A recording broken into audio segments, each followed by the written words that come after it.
In the spring of 1889, workers hired to renovate an old manor house in the Connecticut River Valley made a discovery that no one in that household wanted them to make. Inside a sealed cavity between the original stone wall and a later addition of oak paneling, they found a bundle of letters, 17 of them, tied with a strip of black ribbon that had long since stiffened into something closer to wire. The foreman who opened the bundle later said he read only the first 3 lines of the first letter before folding it shut and walking off the property entirely. He never returned to collect his wages. Addressed to a woman who had been dead for over 30 years, the letters described in meticulous and damning detail a series of events stretching back to the winter of 1843, events that the Aldrich family, one of the most respected names in Hartford County, had spent 4 decades and a considerable portion of their fortune ensuring would never be spoken aloud. What those letters contained did not merely embarrass the Aldrichs, it ended them. Within 18 months of that discovery, the eldest son had fled to Canada under an assumed name. The family estate had been sold at auction to settle a cascade of legal claims. And the family patriarch, 81 years old, half-blind, and reportedly still insisting that everything was a fabrication, died in a rented room above a druggist shop in Middletown, attended by no one. Before we continue with the story of the Aldrich family and the letters that destroyed them, take a moment to subscribe to Liturgy of Fear and turn on the notification bell so you never miss a story like this one. And when you do, tell us in the comments, where are you listening from tonight? What city? What state? We want to know who is out there in the dark with us, because the dark, as the Aldrich discovered, has a very long memory. The Connecticut River Valley, in the early decades of the 19th century, was a place that believed deeply in its own respectability. The towns that lined the river, Middletown, Hartford, Wethersfield, Glastonbury, were old in the American sense of old, which is to say they had been established long enough that their founding families had forgotten what it felt like to be uncertain. Trade had made the valley prosperous: river commerce, tobacco, insurance, manufacturing. By the 1840s, Hartford was the kind of city that sent its sons to Yale as a matter of routine and expected them to return prepared to manage money, manage institutions, and manage appearances in roughly that order. That sequence, money, institutions, appearances, was not accidental. Appearances in the Connecticut of this era were a form of infrastructure. They sustained credit, which sustained commerce, which sustained the household, the name, and the position. The management of appearances was not understood to be dishonesty. It was understood to be the ordinary work of a civilized community, the maintenance of the shared fiction that allows people of different stations to coexist within a common set of acknowledged rules. The rules in the Hartford of the 1840s were intricate. They concerned who could attend which church pew, who could serve on what committee, who could be visited and who could be called upon, who required an introduction and who required merely a greeting, and how those distinctions mapped onto a social hierarchy that was not formally codified anywhere, but was understood by everyone who operated within it as precisely and automatically as a musical score is understood by a trained musician. This is the world into which Patience Cobb had been inserted as a young woman and in which she had lived as domestic servant slave, simultaneously inside and outside the family's intimate life. She ate in the kitchen. She managed the functions of the household that made the household's social performances possible. She understood the machinery behind the performance in the way that stagehands understand it, from a vantage point that gives you, if you pay attention, a more complete picture of what is actually happening than the audience ever receives. The Aldrich family had been managing appearances since at least 1701, when the first of them, a man named Cornelius Aldrich, who had arrived from Rhode Island with a small amount of capital and a large amount of ambition, purchased a plot of farmland along the eastern bank of the river, and began the slow work of becoming someone worth knowing. His descendants had done well by that project. By the time we reach the family's story in the early 1840s, they were in their 4th generation of Connecticut prominence. They owned the manor house that would eventually be renovated, a profitable interest in a Hartford insurance concern, a smaller property in Glastonbury used for the cultivation of shade tobacco, and the kind of social position that does not need to announce itself because everyone already knows it is there.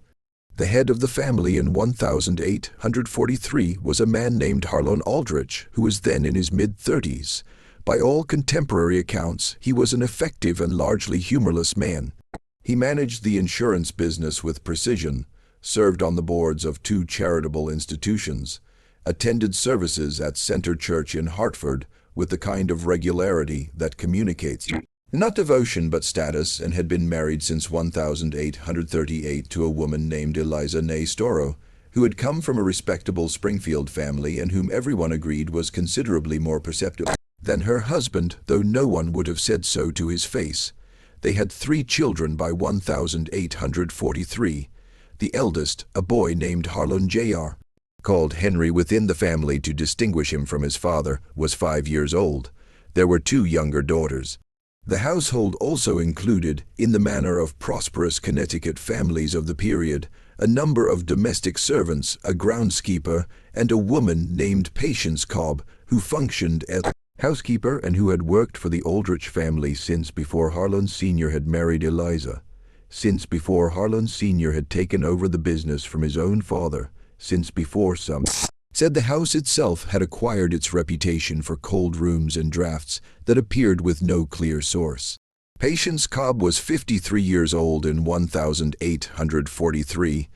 She was a widow whose husband had died of a chest ailment in the winter of 1831, leaving her without children and with no property of her own. She had come to work for the Aldrichs as a young woman, and the house had in some sense become the whole of her world. She knew where everything was.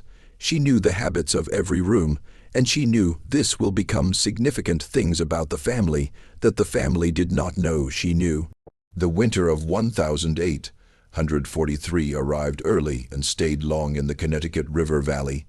By November, the river had already begun to show ice at its margins, and the roads between Hartford and the outlying towns turned treacherous with a combination of mud and frozen ruts that made travel both difficult and, when a wheel broke or a horse stumbled, genuinely dangerous.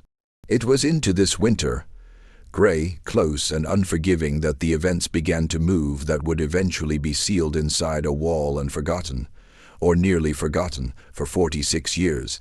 The night of December 3rd, 1843, was not a night anyone at the Aldrich estate was meant to remember for any particular reason. Harlan Sr. had returned from Hartford in the late afternoon, arriving at the house as the sky was darkening over the river and the temperature had dropped sharply from its midday level, the kind of Connecticut winter evening where the cold feels deliberate, where the bare trees along the drive stand in the failing light like figures that have chosen not to move. He had arrived in better spirits than was usual, which Patience Cobb noted in her letters with the precision of someone who has tracked a man's moods long enough to know when a change in them means something. He had been in Hartford all day on business. He had returned with company. Eliza had supervised the children's supper and their early bedtime. The household's evening meal had been prepared and served in the manner it was always prepared and served. The good china for the dining room table, the lamps lit, the fire built up in the hearth, until the room was warm in the specific way of a house that has thick walls and good wood and people who know how to use them. The smell of the dining room that evening, which Patience Cobb recorded as an incidental detail in a way that suggests she was simply noting everything she observed rather than selecting for significance, was roasted meat and candle wax, and the particular sweetness of applewood burning. Daniel Ferris, 26 years old, recently engaged to be married, hired as a clerk in the insurance office, had arrived at the manor house that afternoon in the company of Harlan Sr. and had been invited to stay the night given the worsening of the weather. He was, by Patience Cobb's brief description, a young man of pleasant manners and a certain eagerness to please, a quality that people in subordinate professional positions sometimes develop when they understand that their advancement depends on the goodwill of a specific person.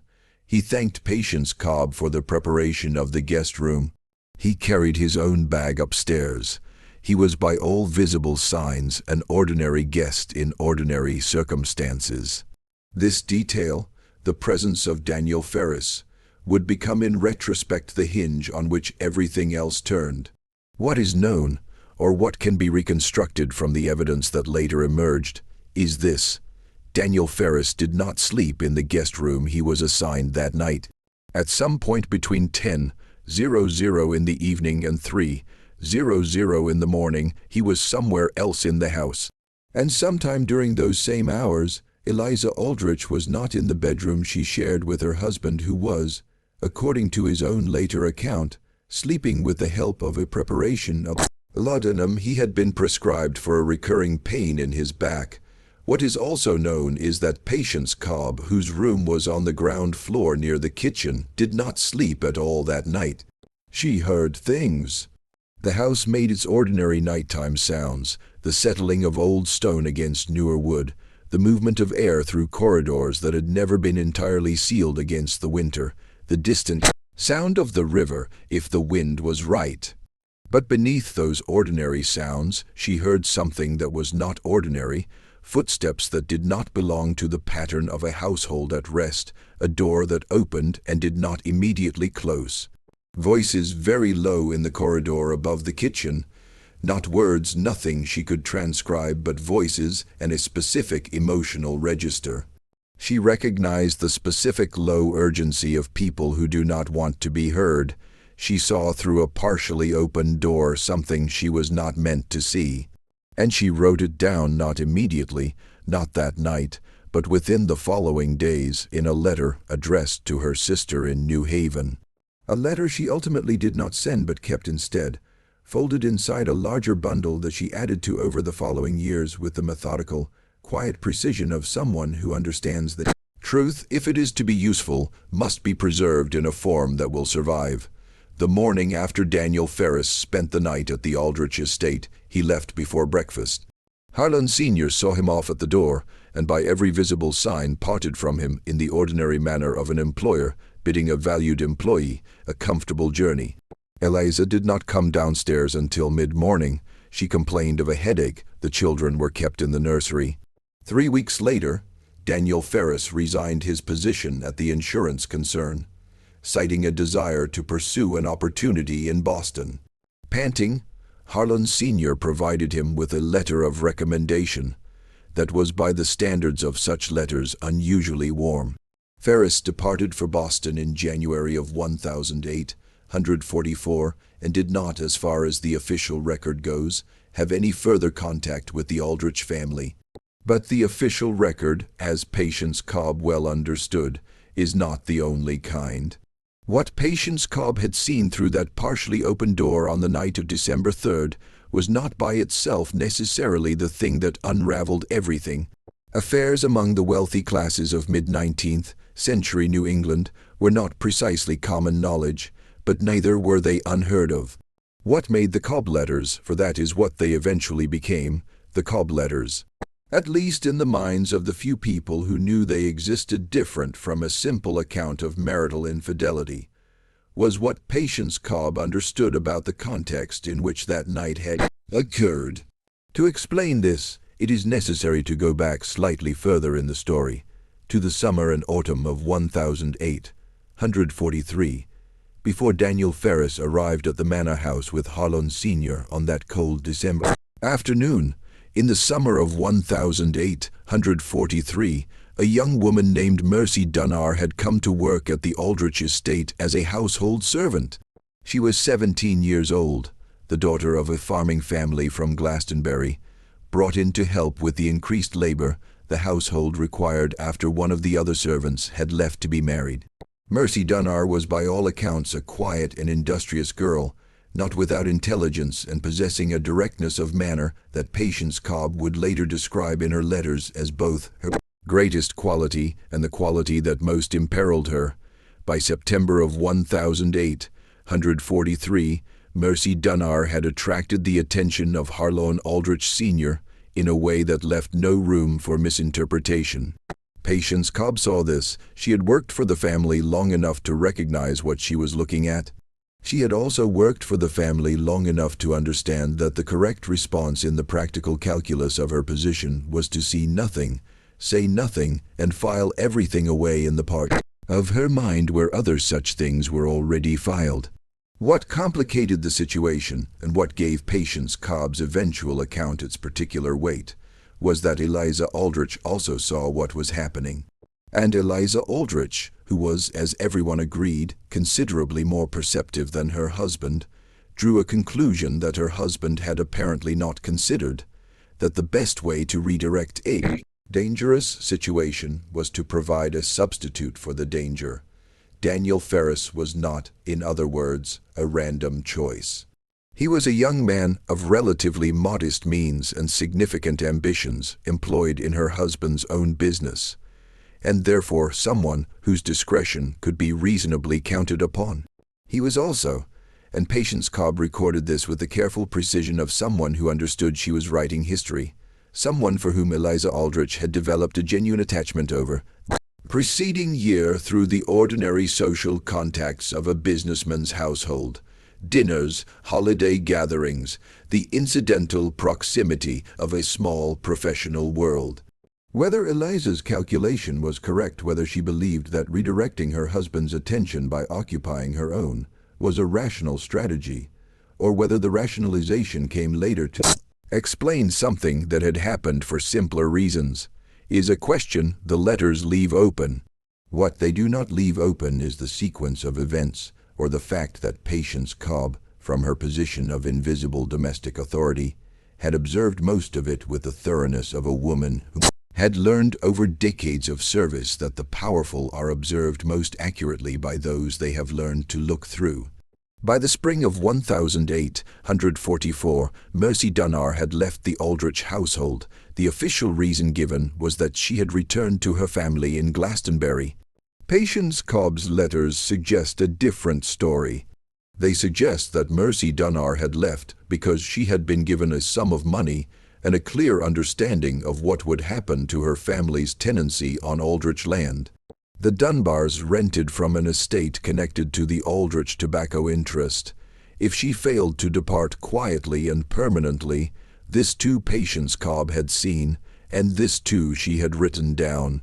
The years following 1844 were on the surface years of consolidation and quiet success for the Aldrich family. Harlan Sr. expanded the insurance concern. The elder son, Henry, was sent to a preparatory school in New Haven, then to Yale as expected. The daughters made respectable marriages. Eliza Aldrich became, as the decades passed, the kind of matriarch who was praised for her composure and her charitable work. A woman whose early beauty had settled into a kind of serene authority. If she and Harlan Sr. had an understanding between them, if the events of December 1843 had produced not a rupture but a particular kind of equilibrium, a shared knowledge that bound them together, in the way that only mutual compromises can, it showed itself nowhere visible. "I know what you are," the silence seemed to say. They appeared to the world as they had always appeared. Patience Cobb watched all of this as she continued to work for the family until her own age and failing health required her to retire in 1871, at which point she accepted a pension from the estate and moved to the home of a niece in Middletown. She was 71 years old. She took with her in a cloth-covered document box that had belonged to her husband the letters she had been writing and accumulating for 28 years. She died in 1875. The box passed to the niece, who had been told clearly and repeatedly not to open it, to hold it intact, and to surrender it if anyone ever came asking, only to Eliza Aldrich herself or to her direct heirs, and only if they came asking honestly, which meant only if they came asking because they already knew what was inside. No one came. Eliza Aldrich died in 1877. Harlan Sr. outlived her by 12 years, dying in 1889. The same year the workers opened the wall. In those intervening years between Patience Cobb's retirement and her death, and the years after, The Aldrich family went on performing the rituals of Connecticut prosperity with the automatic fluency of people who have never had reason to question whether performance and reality were the same thing. The manor house was improved. New rooms were added to the eastern wing. The original stone foundations were reinforced. Certain sections of interior wall were rebuilt to accommodate updated plumbing and heating arrangements. It was during one of these earlier renovations, sometime in the late 1850s or early 1860s, that the cavity in the wall had been created, or at least altered to its final form. Who placed the letters there is not entirely clear from the documentary record, but the timing suggests that it was after Patience, Cobb, had left domestic service. And the question of whether she placed them there herself on some final visit to the house, or through some intermediary, or whether they arrived in the wall by a different chain of hands, is one of the small unresolved questions that the story leaves permanently open. What is easier to account for is why they were placed there at all, rather than burned, or kept openly, or surrendered to a lawyer. The answer, when you think carefully about the position Patience Cobb occupied, is not mysterious. A domestic servant who possessed documents damaging to her employer was not, in the mid-19th century Connecticut River Valley, someone with a great many options for how to use them. She could not publish them. She could not give them to a lawyer in her own right, since the legal system of the period offered limited standing to a woman of her station and no standing at all to someone making claims against a family like the Aldriches without substantial resources to sustain a proceeding. She could try to extract some benefit by threatening disclosure, but that was a strategy that required a willingness to be destroyed in the process, because the Aldriches had tools for discrediting a domestic servant that she had no tools to answer. What she could do, and did, was keep. She kept the letters because keeping them was the only form of preservation available to her. And she placed them eventually somewhere they would not be destroyed by accident or by the tidying impulses of a household that would otherwise have had every reason to clear out the papers of an elderly retired housekeeper. A wall is not a safe, but a wall is permanent in a way that a drawer or a trunk or a document box left to a niece is not quite permanent enough. The wall held them for somewhere between 20 and 30 years. It held them through 2 changes of household staff, through the deaths of both of Henry Aldrich's parents, through the conversion of several rooms from their original purpose to new ones, and through the ordinary erosion of time on a house that is maintained but not loved, kept functional but not cherished, operated as a property rather than inhabited as a home. And then the workers came with their tools in the spring of 1889, and the wall gave them up, and the foreman read 3 lines and walked away. And the story that Patience Cobb had spent 28 years writing down began at last its journey toward the light. The niece, whose name was Clara Howe, was still alive in 1889. She had kept the box for 14 years undisturbed. And when she read in the Middletown newspaper a brief item about renovations being undertaken at the old Aldrich estate, she made a decision. She did not send the letters to the family. She sent them to the family's lawyer, not the current family lawyer, but the previous one, a man named Solomon Graves, who had retired from practice in Hartford and was known in a general way to have accumulated over his long career a quantity of information about powerful families that made him a person worth staying on reasonable terms with. Solomon Graves received the box from Clara Howe in April of 1889. He read its contents over 3 days.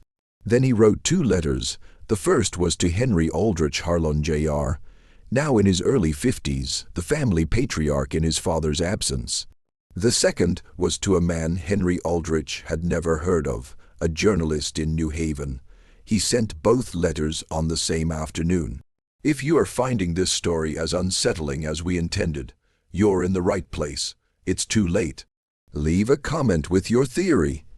What do you think Patience Cobb saw that winter night? What do you think Eliza Aldrich knew? Like this video and let us know. We will be back in the dark with you before the end, Henry Aldrich received Solomon Graves's letter on a Wednesday morning in late April.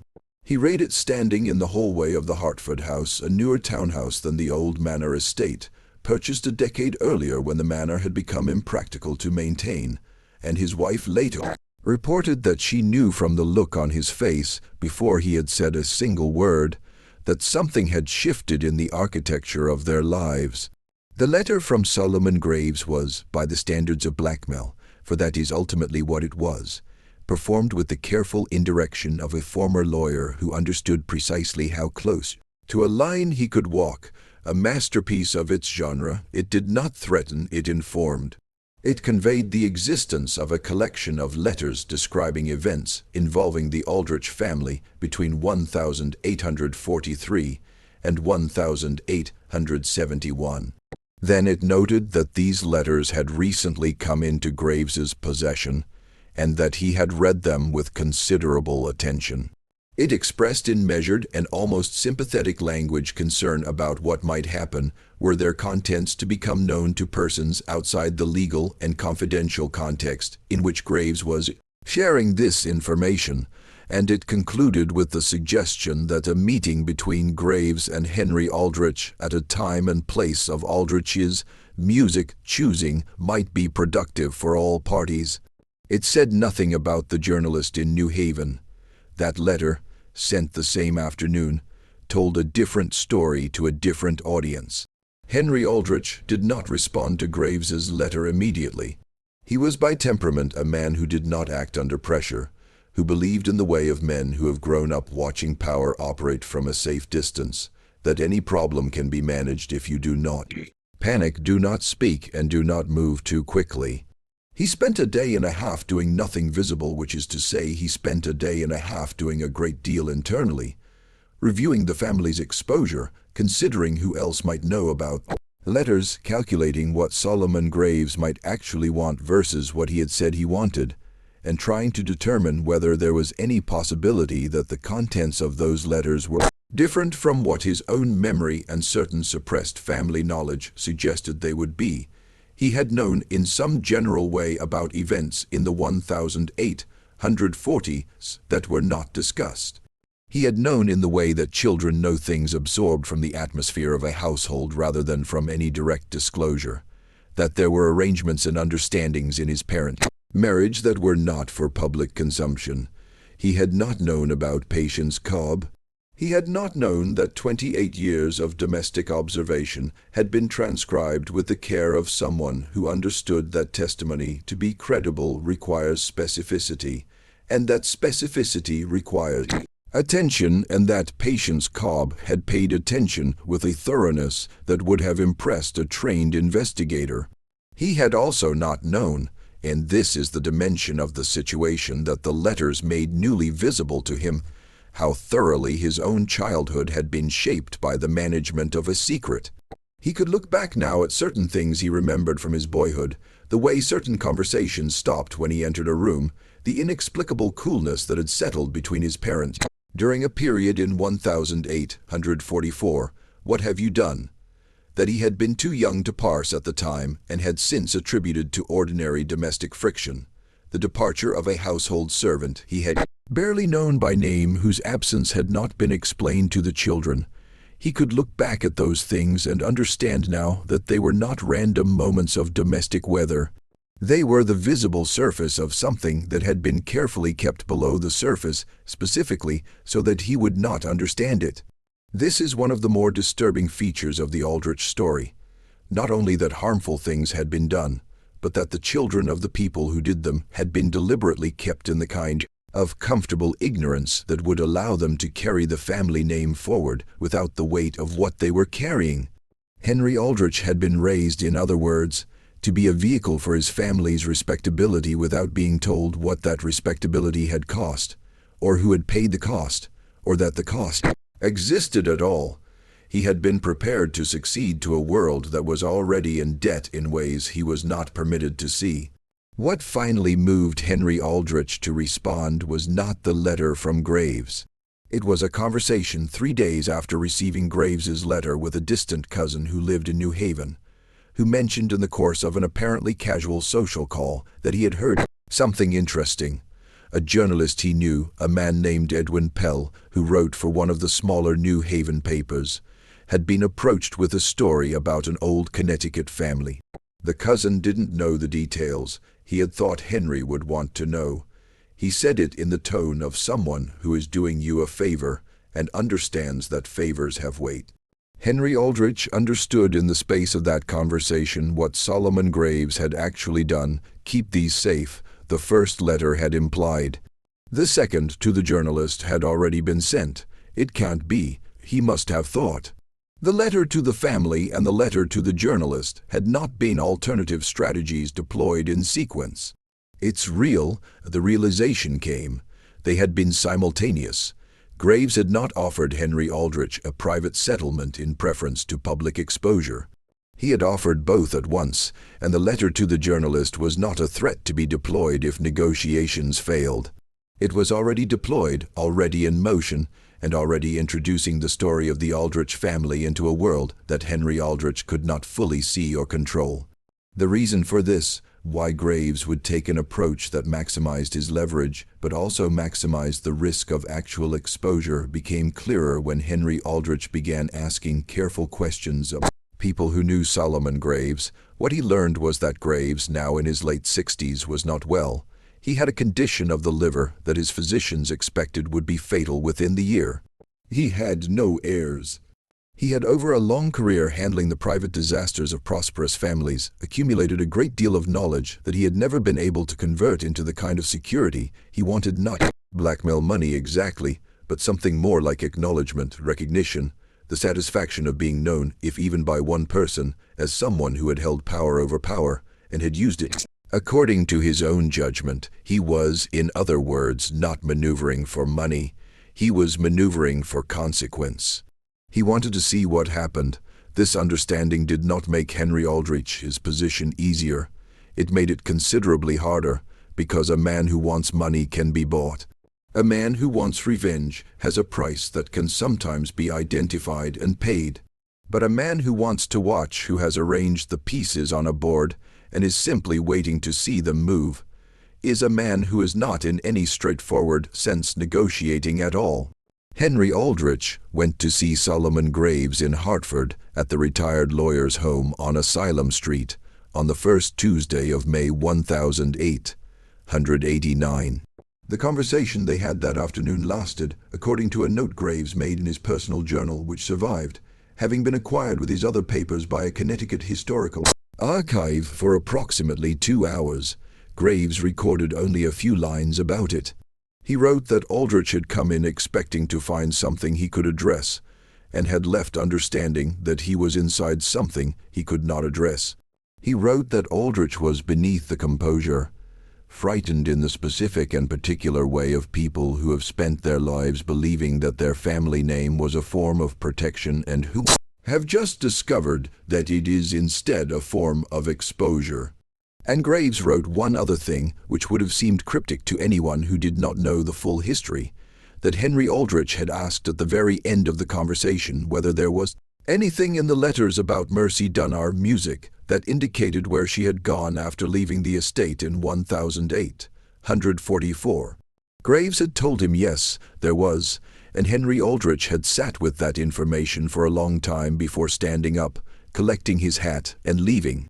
Because the letters did not only describe what had happened at the Aldrich estate in December 1843. They described what had happened to Mercy Dunbar afterward.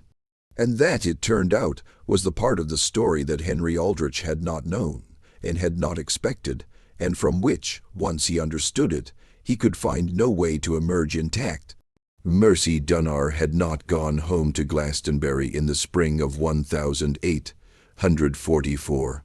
This was the fiction that the Dunbar family's tenancy on Aldrich, connected land, had given the family every incentive to cooperate with, whatever version of events the Aldrichs preferred, perhaps not detail that anyone had checked.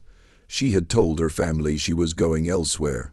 Her family, understanding the nature of the relationship between tenants and landlords in such matters, had told the Aldrichs she had gone home. Both were true in the sense that each party stated something they believed would satisfy the other. Neither was true in the sense that it described what actually happened. What actually happened, according to Patience Cobb's letters, was that Mercy Dunbar had gone to Hartford not to the domestic service positions her family thought she was pursuing, but to the household of a woman named Griselda Vane, who ran an establishment on Commerce Street that occupied a category of Hartford life that everyone knew existed and that no one in respectable society acknowledged by name. Patience Cobb had found this out not through any dramatic investigation, but through the ordinary channels of domestic servant communication in a mid-sized city, the networks of cooks and washerwomen and housemaids who moved between households and carried, along with laundry and market goods, the currency of what they had seen. The information had reached Patience Cobb in the autumn of 1844. She had recorded it with the same careful, unadorned specificity she used for everything else. She noted the address, she noted the name of the woman who had told her, she noted that she had confirmed the account through a second source, which she also named, and she noted, this is the line in Patience Cobb's letter that Solomon Graves had quoted verbatim in a separate memorandum he attached to the bundle, that Mercy Dunbar had not gone to Commerce Street of her own free choosing, but had been brought there by a man she named, a man who had received a payment from Harlow Aldrich Sr. for the service of relocating a problem to a place where it would be, in all practical senses, invisible. The man named was a person Graves had been able to identify through Hartford city directories. He had operated in the 1840s and 1850s on the margins of a number of businesses that occupied the same oblique relationship to respectability as Griselda Vane's Commerce Street establishment. He was dead by 1889. Harlow Aldrich Sr. was dead by 1889. Griselda Vane was dead by 1889. And Mercy Dunbar herself, whether she was alive or dead, where she had gone, what had become of her after the mid-1840s, was a question that Patience Cobb's letters could not answer. The trail, in Cobb's account, went cold in 1845. But Henry Aldrich did not need the trail to continue beyond 1845. He needed only the portion that existed. He needed only the fact that his father had taken a 17-year-old girl employed in his household, pressed upon her the kind of attention that a man of his position and her position in the year 1843 made impossible to refuse or even to clearly name, and then, when the situation had produced complications he did not wish to manage, had paid a man to remove her to a place that was not, by any standard of that era or any era, somewhere a person is taken as an act of generosity. Henry Aldrich had grown up believing, had been permitted to believe, perhaps encouraged to believe by the careful management of domestic history, that wealthy families conduct across generations, that his father was a stern, but fundamentally decent man. The insurance business, the church pew, the charitable boards, the composure in all visible circumstances, these were the materials from which a son constructs a father. And those materials, as Henry Aldrich sat in his Hartford townhouse in the first week of May 1889, and read Solomon Graves's memorandum, were dissolving. This is where it is necessary to consider what the letters meant not only to the family, but to the specific historical moment in which they surfaced. By 1889, the United States had been debating for nearly 3 decades the meaning of what had occurred before the Civil War. What had been permitted, what had been concealed, what the comfortable classes of the antebellum North had known and chosen not to examine. Hartford in 1889 was a reforming city, or at least a city that understood reform as a public value, whatever private accommodations its prominent citizens made with the past. The newspapers covered labor questions, temperance, the condition of women, the responsibilities of the wealthy to the less fortunate. It was not, in other words, a moment when a story about a prosperous Hartford family and a 17-year old servant girl could be received as a minor social embarrassment. It was a moment when that story meant something specific, and when the people who read it would know exactly what it meant. Edwin Pell, the journalist in New Haven whom Solomon Graves had contacted, was 34 years old and had built a modest reputation for covering stories about financial irregularities and the private behavior of prominent men. He was not, by the standards of the larger press, a powerful figure, but he was persistent. He was competent, and he understood that a story with documents, a story where someone had written things down in real time and those documents had survived, was a story of a different order than a story based on memory and accusation. He contacted Solomon Graves to confirm that the documents were genuine. Graves provided him not with the letters themselves, but with his memorandum and with 3 specific passages transcribed verbatim from Patience Cobb's account, along with the dates and contextualizing details that would allow a careful reader to verify them against public records: the address on Commerce Street, the name of the man Harlow Sr. had paid, the dates of Mercy Dunbar's employment at the Aldrich estate and of her departure. Pell spent 2 weeks checking what could be checked. The Commerce Street establishment was in city directories from the period. The man Patience Cobb had named had a documented existence. The dates of Mercy Dunbar's employment could be triangulated against parish records from Glastonbury, which listed her family and her own baptism. He went to Hartford. He asked questions of people who had known the Aldrich family in the 1840s. Most of them declined to speak. 2 of them did not. One was a retired clerk from the insurance concern who had worked there from 1840 to 1855, and who remembered Daniel Ferris with a precision that surprised Pell given the 45 years that had passed. The other was an elderly woman who had been a neighbor of the Aldrich estate, and who said only that she had always wondered about that winter, and that some things you see you cannot explain away, no matter how long you try. Just when we thought we understood the shape of this story, the ground shifted again. If this history is sending a chill through you, the kind that comes not from the impossible, but from the completely, terribly possible, share this video with someone who loves dark mysteries. Hit that like button. Subscribe to Liturgy of Fear. We are going deeper before we come out the other side.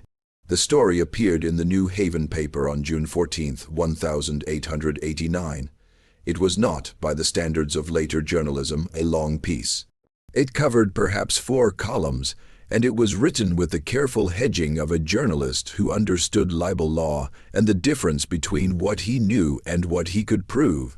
But it was specific. It named the Aldrich family. It described the general nature of the letters and the circumstances of their discovery. It reported what could be confirmed about Mercy Dunbar's background and employment at the estate. And it reported, in guarded but unmistakable language, the documented connection between Harlow Aldrich Sr. and the Commerce Street establishment. The New Haven paper had a circulation of modest size, but stories travel in ways that circulation figures music do not capture. And this particular story traveled quickly.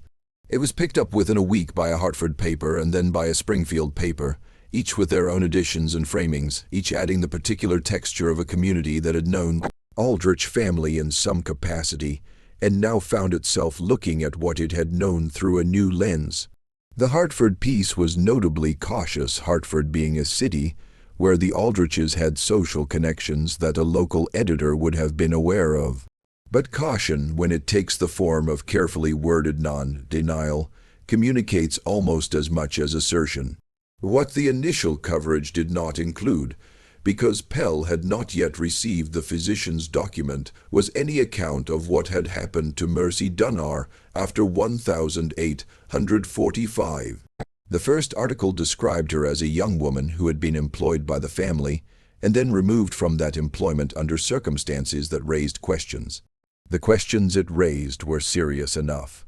They situated Harlow Aldrich Sr. within a pattern of behavior toward a vulnerable employee that readers of 1889, not all readers, not readers everywhere, but readers in the kind of reforming The northeastern city that Hartford and New Haven had become were primed to evaluate with a severity that would not have been universal 20 years earlier.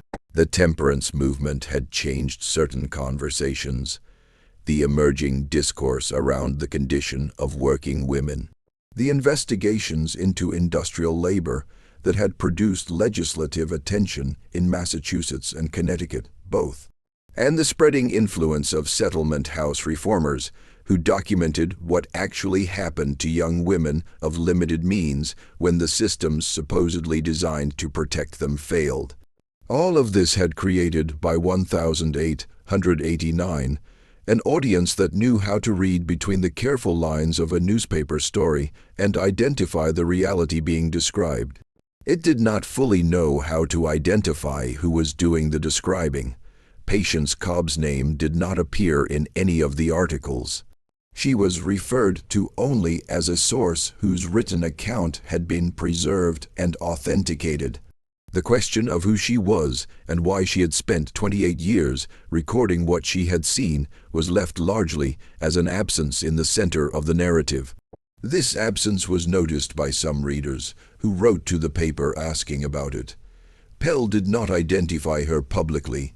He had made a decision when he understood the nature of what she had done and who she had been, that naming her served no purpose. She would have endorsed this. She had not wanted credit. She had wanted the truth to survive. The audience did not fully know how to identify who was doing the describing, but it knew exactly how to receive what was being said. And what was being said, even in the carefully hedged language of the first article, was that a man of significant social standing had used that standing to harm a young woman in his employment and had then used the resources available to him to make that harm disappear. It did not name Patience Cobb. It attributed the source of the documents to an unnamed legal intermediary. It did not reproduce the letters directly, but it provided enough specificity that people who knew the family and people who wanted to know more had a framework within which to ask their own questions. And the questions, once started, did not stop. Henry Aldrich learned of the article the morning it appeared, through a telegram from his cousin in New Haven. He had known it was coming, had known since the conversation with Solomon Graves that the journalist already had materials. But knowing a thing is coming and experiencing its arrival are different states, and the difference in this case was considerable. He spent that morning making decisions. He did not respond to the article publicly.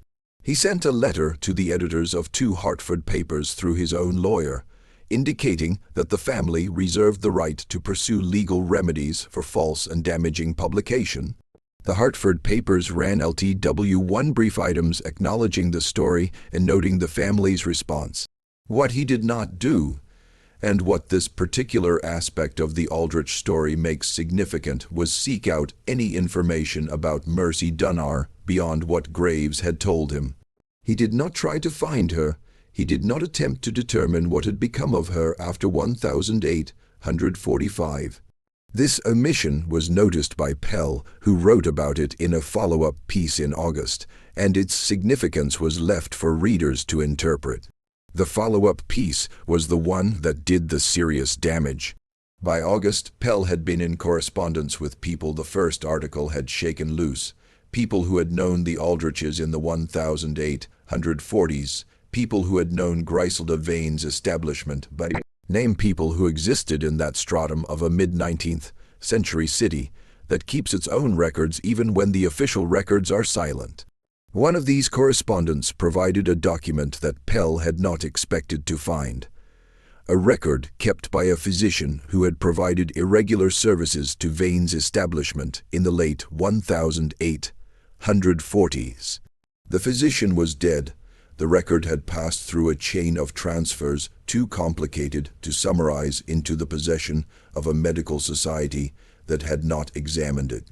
It contained, among other entries, a reference to a young woman referred to by a first name consistent with Mercy Dunbar's, receiving treatment in the spring of 1845 for a condition the physician, careful notation, described in the language of the period which was obscure, but which Pell had shown to two practicing physicians, who confirmed its meaning without ambiguity. The follow-up article said, as plainly as it dared, that Mercy Dunbar had not merely been removed from the Aldrich household.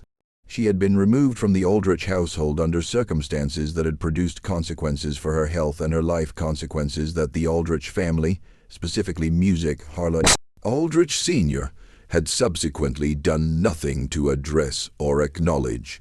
Whether Mercy Dunbar had survived this, whether she was alive in 1889 somewhere in New England or beyond, living under her own name or another, Pell could not determine. He said so in the article. He asked anyone with information about a woman named Mercy Dunbar, born in Glastonbury, Connecticut, approximately 1826, to contact him. 3 people did, and none of their accounts could be verified. One of them described a woman who had died in New Haven in 1852. One described a woman living in Springfield in 1889 under a different name who might or might not have been the same person. The third sent a brief unsigned note that said only she survived. It was not signed. It had a Boston postmark. Pell published all 3 responses in a third article in October. He added a reflection of his own, which is perhaps the line most music frequently quoted from the entire episode, that the records of powerful families are the records they choose to keep, and that the records of women like Mercy Dunbar are the records that survive by accident, in the margins of other people's accounts, dependent for their existence on the persistence of someone who thought they mattered. The someone in this case had been Patience Cobb, a widow, a domestic servant, a woman who had worked in a house for decades and had music understood, in the particular way of people who are present without being seen, that the truth of a household is not found in its formal documents or its public record. It is found in what happens at 3:00 in the morning when the family thinks the house is asleep. The legal remedies Henry Aldrich had threatened never materialized. His lawyers, reviewing the specific claims made in the 3 articles against the documented basis Pell had established, concluded that a lawsuit would produce discovery that would be considerably more damaging than anything already published. There was no suit. What followed was not dramatic in the way of legal proceedings or public confrontations. It was the quieter drama of a family's position, simply ceasing to be maintained. Institutions that had included Aldriches on their boards found, in the months following the articles, that the association had become complicated. Business relationships that had depended on the social weight of the Aldrich name found the same thing. The insurance concern, which had been profitable for decades, found its management transition. Henry Aldrich was in the process of handing day-to-day operations to a younger partner. Complicated but questions no one asked aloud but that everyone was asking. Henry Aldrich, his younger brother, a man named Charles, who had built a separate professional life in Boston, severed contact with the Hartford branch of the family in the winter of 1889 and did not explain publicly why. It was understood by his wife. He had insisted their children use a modified version of the family name in some contexts and their mother's maiden name in others, which was in the social grammar of the period a sufficiently clear signal.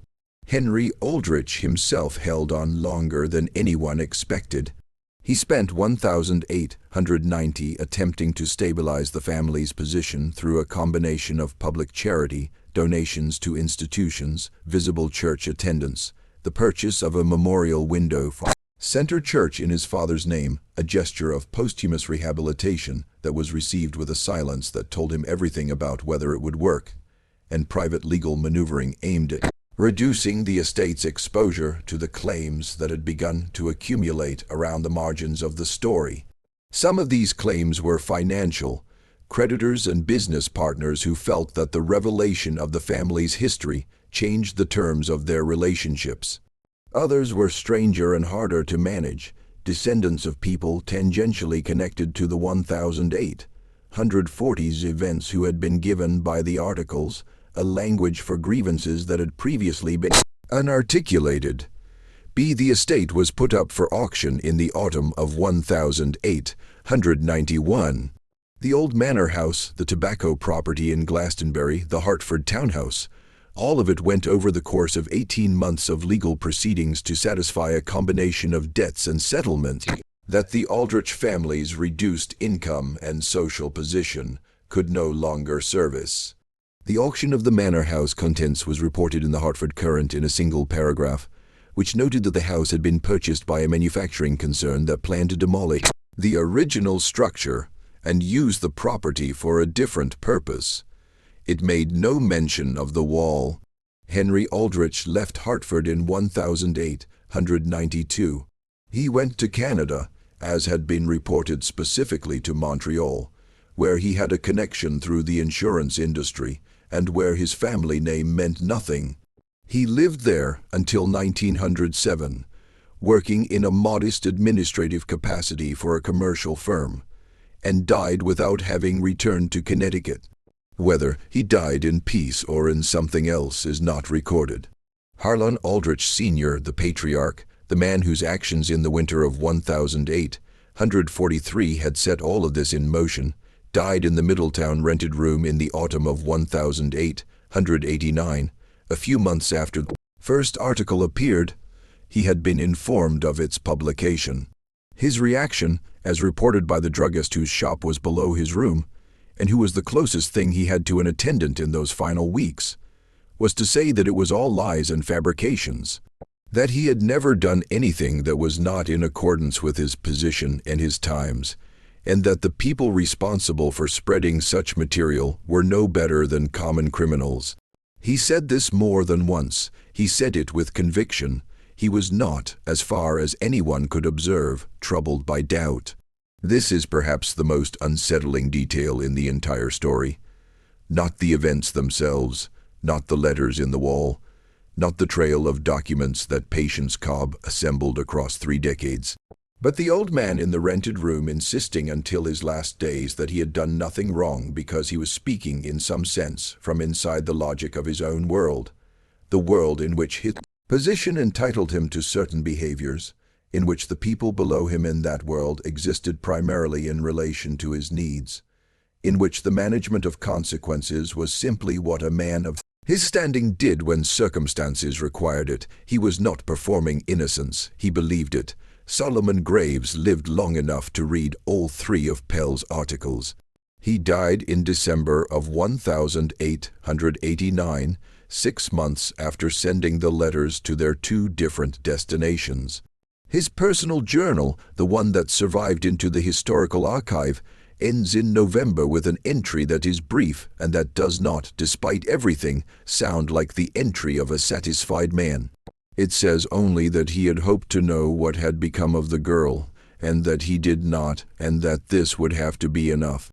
Clara Howe, Patience Cobb's niece, was never contacted by any journalist or lawyer. She had transferred the box to Solomon Graves and had asked nothing in return except to know that it had gone somewhere that would do something with it. She lived until 1898. Whether she ever read the articles, whether she knew the outcome of what she had set in motion, is not recorded. The person who had done this, the person who had set every domino falling, was neither Solomon Graves nor Edwin Pell, nor any of the named participants in the unraveling. It was Patience Cobb, dead 14 years before any of it happened, who had spent 28 years of service to a family, writing down with careful and uncompromising attention the things they would have preferred to vanish. She had not done it apparently to destroy them. Her letters, in their tone, are not angry documents. They are witnessing documents. She wrote in the manner of someone who believes that what happens deserves to be recorded. Not because recording it will fix anything, not because justice is guaranteed, but because the alternative, the sealed wall, the official version, the story that the powerful tell about themselves, is its own kind of harm. She was right about that, and the foreman who walked off the property without collecting his wages on the day the wall was opened was, in his small and practical way, also right. Some things, once you have read the first 3 lines, you understand you are not going to be able to put down. This mystery shows us something that every era understands and every era forgets, that the records of the powerful are kept by the powerful, and that the records of everyone else survive by accident, by persistence, and occasionally by the stubbornness of a woman with a cloth-covered box and 30 years of careful attention. What do you think of this story? Do you believe everything was revealed? Do you think Mercy Dunn sent that unsigned letter from Boston? Leave your comment below. If this kind of history, the kind that lives in the walls and survives the families it witnessed, is the kind that keeps you up at night, then subscribe to Liturgy of Fear. Hit the notification bell and share this with someone who needs to hear it. We will be back in the dark. We will see you in the next story.